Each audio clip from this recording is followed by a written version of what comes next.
बिस्मिल्लाहिर्रहमानिर्रहीम सल्लल्लाहु अलैहि वसल्लम। अस्सलाम वालेकुम क्लास 8। उम्मीद है आप सब खैरियत से होंगे।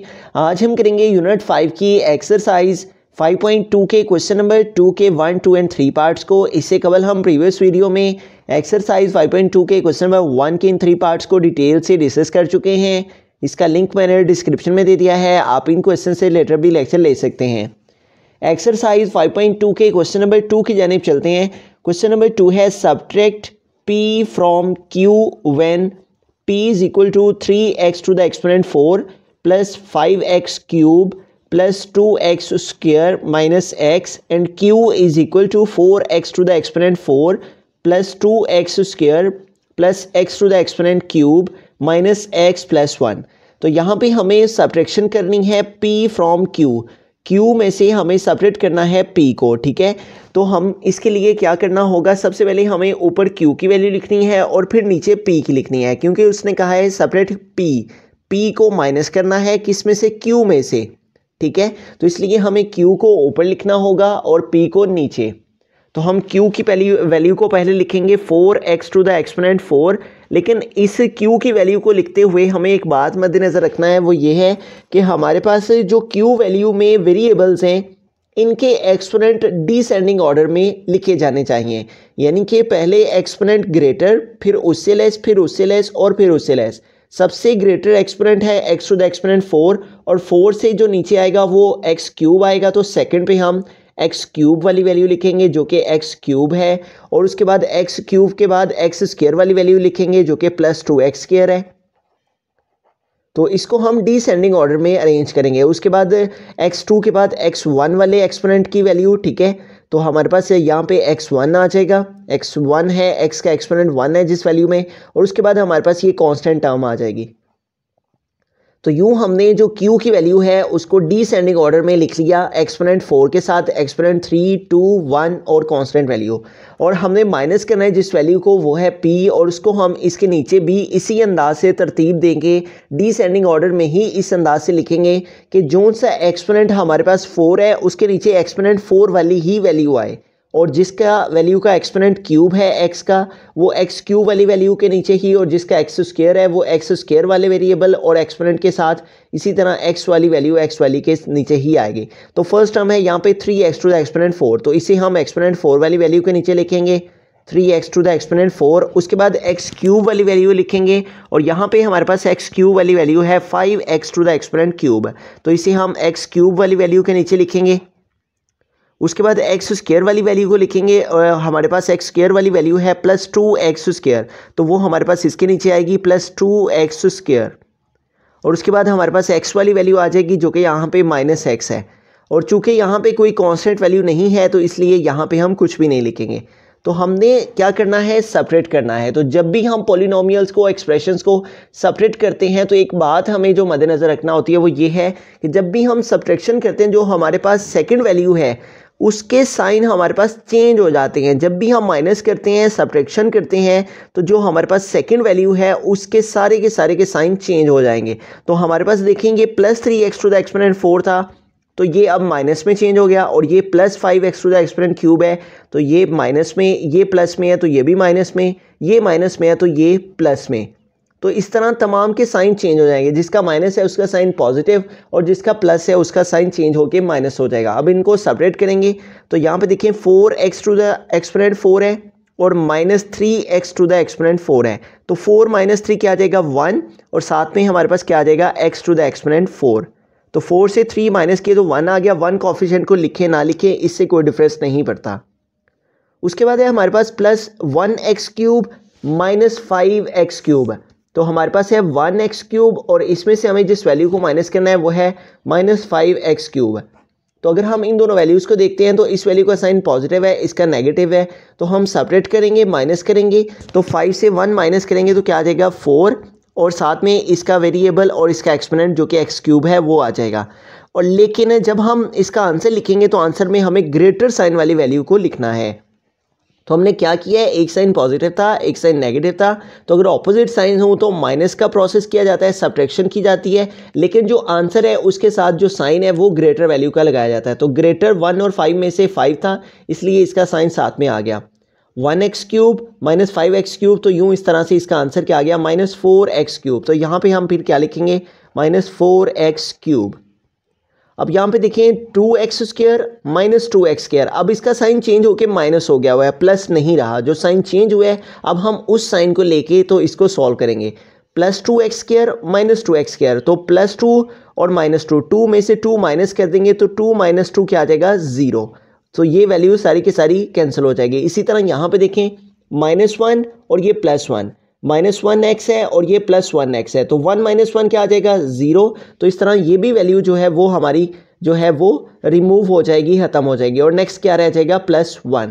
तो हमारे पास इस तरह से जो आंसर है इन दोनों वैल्यूज़ की सब्ट्रैक्शन से वो क्या आ गया है x⁴ माइनस 4x³ एंड +1। बिस्मिल्लाहिर्रहमानिर्रहीम। सेकंड पार्ट है हमारे पास p की वैल्यू और q की वैल्यू दी गई है और उसने हमें कहा है सब्ट्रैक्ट p फ्रॉम q।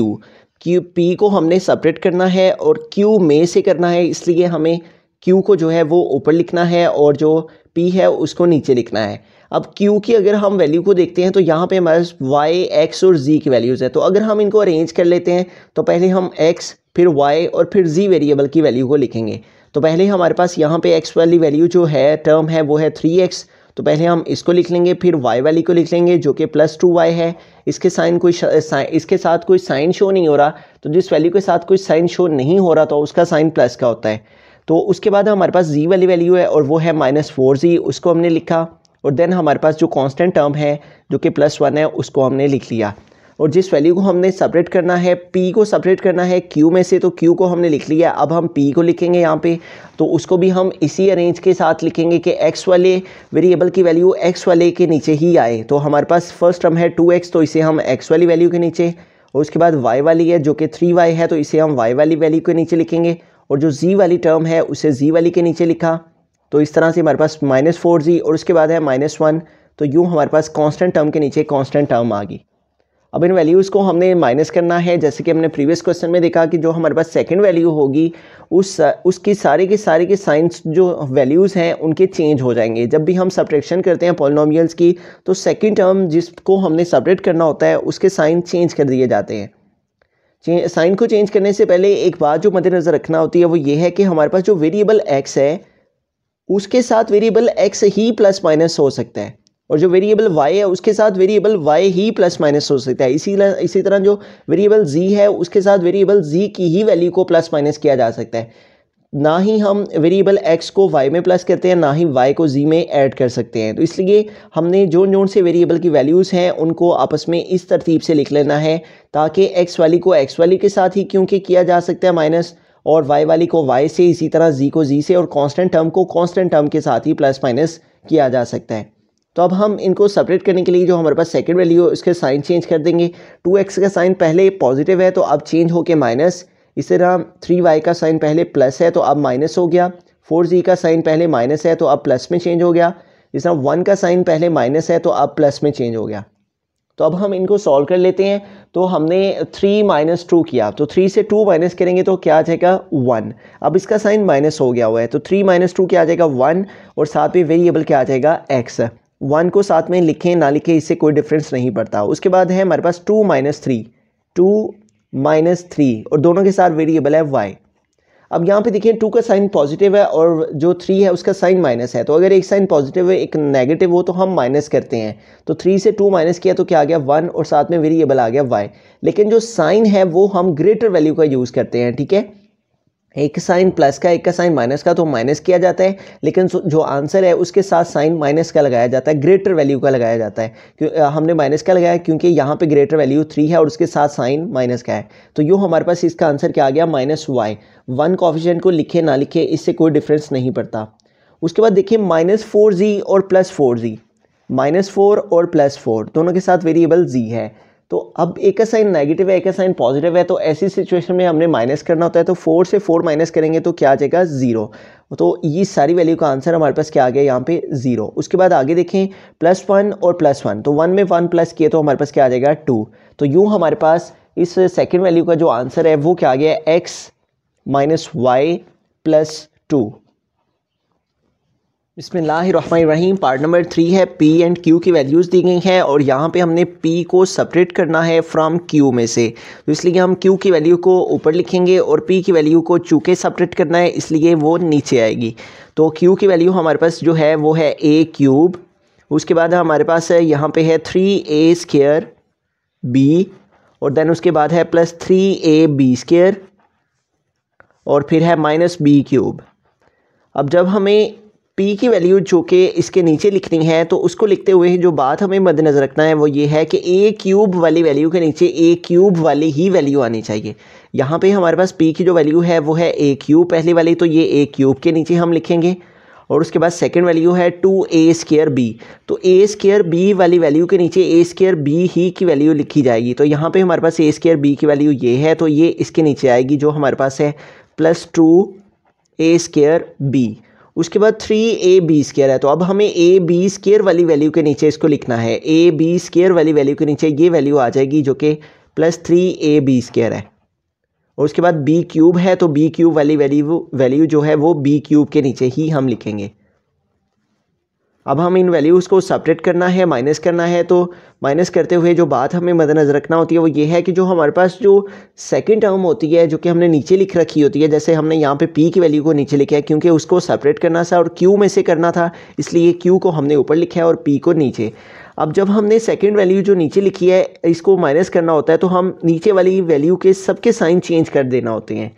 तो a क्यूब का साइन प्लस का है तो अब चेंज होके क्या हो गया माइनस। इसी तरह प्लस 2a² b है तो प्लस से इसका साइन चेंज होके माइनस हो जाएगा और ये प्लस है तो ये माइनस में चेंज और ये भी प्लस है तो ये भी माइनस में चेंज। अब इनको माइनस करेंगे a cube minus a cube, तो देखें इसका साइन प्लस है इसका साइन माइनस है और इसके साथ 1 है और इसके साथ भी 1 है, तो 1 माइनस 1 क्या हो जाएगा 0। तो इस तरह से ये वैल्यू हमारे पास इसका आंसर क्या आ जाएगा 0। अब यहाँ पे है -3 एंड -2a² b। -3 एंड -2 जब दो वैल्यूज़ और दोनों के साइन माइनस के होते हैं तो ऐसी सूरत में हमने ऐड करना होता है, प्लस करना होता है, लेकिन जो आंसर है उसके साथ साइन माइनस का लगाना होता है। तो 3 में 2 प्लस करेंगे तो क्या आ जाएगा 5 और साइन किसका आ जाएगा माइनस का। तो यूँ इसका आंसर हमारे पास क्या आ गया -5a² b। यहाँ पे हमारे पास देखें +3 -3 है तो 3 - 3 क्या हो जाएगा 0 और ये वैल्यू हमारे पास से रिमूव हो जाएगी, तो इसके लिए हमारे पास यहाँ पे क्या आ जाएगा 0। 3 से 3 माइनस किया तो क्या आंसर आ गया 0। इस तरह से इन वैल्यूज़ की कटिंग हो जाएगी। अब यहाँ पे देखिए अगेन हमारे पास दोनों साइन माइनस के हैं, एक है -b³ और सेकेंड वैल्यू भी क्या है -b³। अब इसका साइन जो है वो नीचे वाला कंसिडर किया जाएगा, ऊपर वाला नहीं कंसिडर किया जाएगा।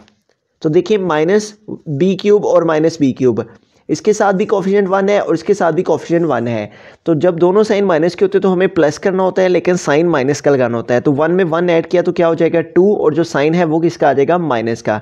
तो यूँ हमारे पास -1b³ एंड -1b³, तो क्या हो जाएगा -2b³। तो इस तरह से हमारे पास जो आंसर है वो क्या आ गया इन दोनों वैल्यूज़ की सब्ट्रैक्शन से -5a² b एंड -2b³